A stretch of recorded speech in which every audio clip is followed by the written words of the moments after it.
Is classical chess dead? Arjun Erigaisi proves everyone is wrong. Many top chess players, including Magnus Carlsen, Hikaru Nakamura, and others, believing that classical chess is approaching its death. Even Daniil Dubov, in his very recent shocking interview, said that for the preparation for the game against Pragnananda for 2 games, he just prepared 10 minutes on the phone. And basically, because everyone knows everything, it's impossible to play for win with the white pieces. But Arjun is here to prove everyone is wrong. He has the fighting mindset. He even went that far that he rejected the draw offer of Levon Aronian, one of the legends of the game, with the black pieces. And this leads to catastrophe for Aronian. He blundered 2 moves in a row. Let's go and learn from Arjun to have the fighting mindset in chess. This game has been played in the FIDE World Cup 2025, and Arjun is playing with the black pieces. Their first game went into a draw, and this is the second game, and Aronian is supposed to push with the white pieces. Aronian, which I have a lot of respect for his personality and his chess, kicked off with e4. Arjun responds with e5, knight to f3, knight to c6, and we have the Italian game. White plays c3, and after knight f6, we have the gioco piano system. Very well known. Black plays a5, creating this a7 square for the bishop. Have some control over the queen side, wants to push a4 in some positions. Castle d6, very normal. White plays rook e1, and then we have castle. Both players put their king into safety. Now we have knight d2. Many players are playing h3 to prevent any kind of bishop g4 and knight g4, but Aronian plays knight d2, his own preparations, bishop e6, and now bishop to b5. This is very well known. In the past, I remember some Dingliren games with queen b8, queen a7. Even Shahriar Mamedyarov was playing like this, but we have bishop a7. It's a recent trend in this line. Knight to f1, and now we have knight d7. A very, very important maneuver in the Italian for the black. He wants to transport the knight into the king side. We have d4, knight g6, knight g3, and now c6, bishop f1. This is a very well-known position, but Arjun has 2 very important abilities in his chess. First, his opening preparation is complete, and secondly, he calculates like a machine. These words are not by me, it's by Peter Leko, another legend of the game that's been knocked out by Arjun in the previous round. So he believes Arjun's great and magnificent opening preparation and his machine-like calculation is his best ability. I believe that above these 2 abilities, he has the fighting mindset in chess. He even plays for win with the black pieces. You can see it in this game. In this position, he plays bishop g4, which is very important. He wants to put pressure on the center by pinning this knight. Since white hasn't played h3, this bishop g4 is very good. Now bishop takes f4, f3 is a threat, so white plays bishop e3. But now this e4 pawn is a little bit weak, so e takes d4, and now we have d5. Black crack opens the position. But Arjun knows all of this. He plays it very fast, and after bishop e2, this move is not a good move, and Arjun realized that in this position, if anyone is better, it's him. He said in his post-game interview that after bishop e2, he thought that, okay, I should play for win because my position is better. I'm on the better side of the equality, so I can push. This is very important. Still, the position is equal, but he's on the better side of the equality, and he can push. And in this position, he takes risks. He plays f6. Opening up the position. By this move, you create some play for yourself and for your opponent. Of course, your king is a little bit weaker, especially on this diagonal. It lost one of its pawns, one of its soldiers to defend the king, and white has some control over the e-line, but black also have some play. The knight on f6 now is a very important piece. The f-line is very interesting. White plays queen b3, immediately trying to expose some of these weaknesses, but Arjun just takes the knight, anticipating some knight d5 in many lines, so he just wants to first get rid of this knight and then plays queen d7. After this, white plays rook d1 and h6. Arjun himself said that he regretted this decision later because it weakens the light squares. I guess it's because it weakens the light squares, and since white has 2 bishops, he can use these light squares, and this is why Levon put the bishop on this diagonal. So if the pawn was h7, it was better. Rook e8, bishop to d3, and also he tries always to have a lead on the clock.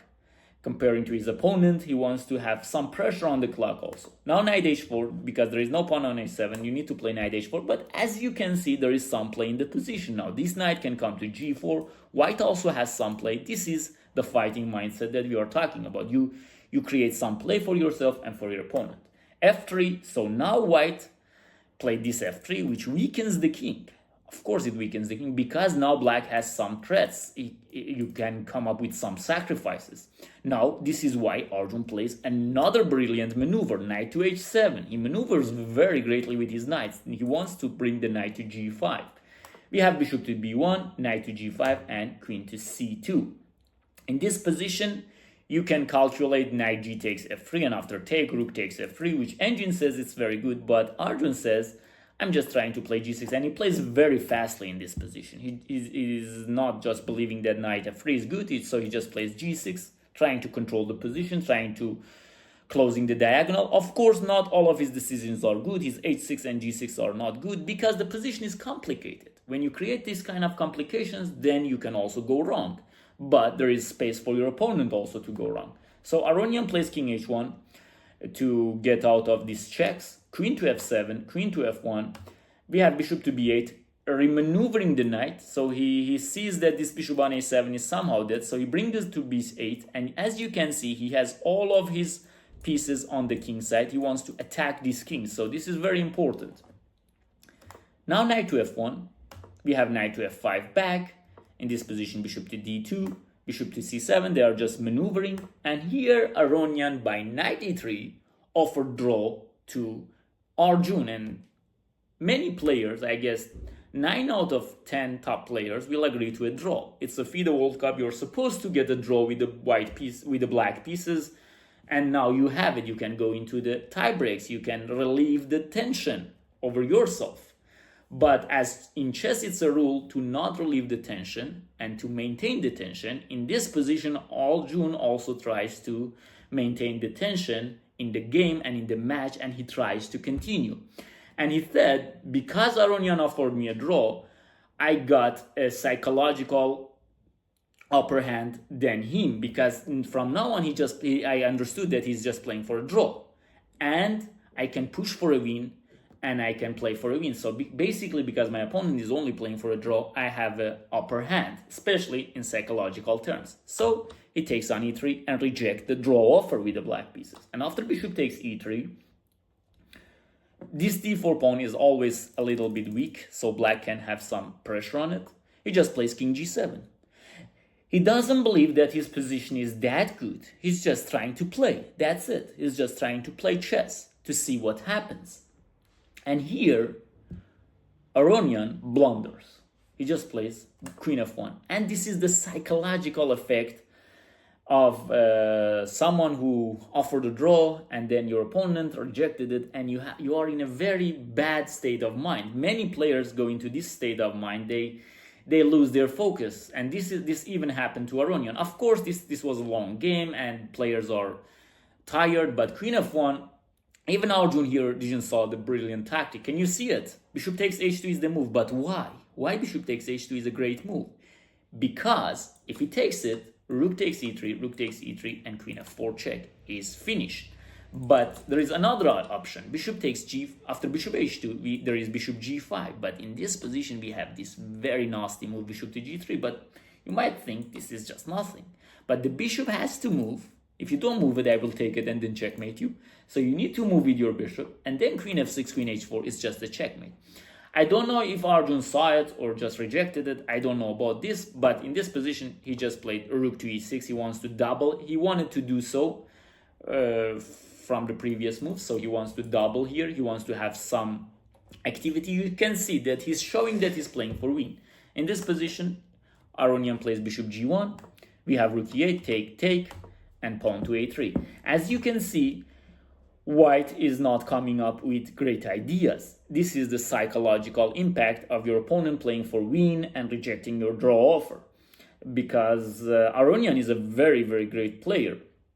And he usually doesn't play like this. He plays for initiative. But over the board, when these things happen to you, everyone can go into this kind of problem, and everyone can experience this kind of problems. In this position, he just plays a3, maybe b4, maybe something like this, but Arjun comes up with real plans. h5, h4 is coming, h3, queen to f4. There are so many attacks. And here queen f2 preventing h4, and now queen to f4.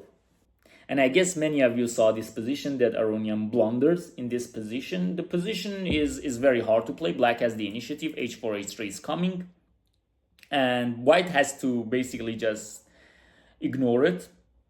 Just allow black to take on g2 and take back with the king, which makes his king very, very weak. But the bishop is defending, and white has two bishops. Maybe in some positions white can survive. But in this position, Aronian just plays rook to e1, another blunder in this game. And this one, Arjun, he said, I couldn't believe it that he played this.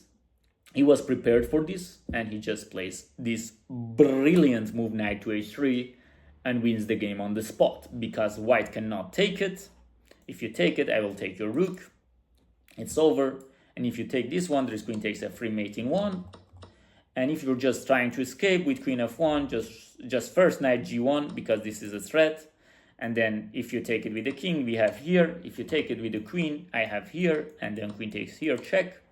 This is not possible. So this is why Aronian just resigned here. He couldn't believe that he made this blunder, but I can call this as psychological impacts. Of course, when your opponent is pushing for a win all the time, you are under a lot of pressure. This strategy also is the main strategy of Magnus Carlsen. When everybody is playing for draws in some position, he just pushes in every single position to see if his opponent can stand the pressure. And in this game, Arjun succeeded with his pressure. We can see the game once again, and this was very, very normal Italians, but he just come up with plans. With aggressive plans, and then the game became crazy. The knights came, and after that we have lots of mistakes, but Arjun was the one that was pressuring all the game, and in this position Aronian offered the draw and he rejected it, and then played king g7, very mysterious moves. Missed the tactic here, but for the second time he just executed the tactic, and this is what happened. This is the mindset that I love for playing chess. I hope that I was able to send you this message, to fight in chess if it's possible, of course, and to play for initiative if it's possible, and to not just settle for draws, for normal position. If you fight, you can be a better player in chess. I hope you enjoyed this video, and if this is the case, please like the video and send it to your friends.